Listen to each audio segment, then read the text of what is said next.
Right, mastreets social media manoswera nchiona kuti nyaya dziri kufamba sei. Aiwa ndinayo violence yandoda kuratidzai imoita kuzvionera pane musikana anonzi iye Murewa princess amene kuti akatadzirwei nema brothers eku SDA masavadha anditi dangokuratidza vazukuru zvekutaura zvinogona kundinetsa anditi asi mukazviverengera motaurawo comment section kuti munofungei nezvepost iri chokwadi here kana kuti ari kunyepa so chitera kana unga usati wasubscribe paSaint TV subscribe, turn on your notification bell so that every time we upload a video, every time patinounza nyaya dzichipisa you will be notified.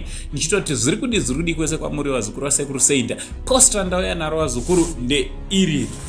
Right, nasotora nguva yako uchizviverengerewe handisi kuda kuinterpreta nhema vakomana veSDA avanyanyira nyanya musikana uyu. Ungabva wati hanzi vakomana vakapusa here, mabrother akapusa here, kuwati kwai Zvibhorani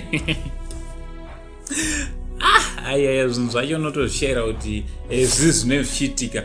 Ndoposta ndandandoyozokuradzai riri kutrendawo mune mamwe masocial media platform ndikati aiwa pano paSaint TV hamufaniri kusarira zvine zvichiitika zvichitrenda. Imi monyorawo comment section kuti ishuwe here munovaziva mabrothers eku SDA mungati vanganzi vanhu vanoshoreka vakapusa here zvekudaro. Amen. Ngatauro necomment section kuti munofunge nezvepost iri. From Uncle Saint, the only Zim Uncle Paris, much love.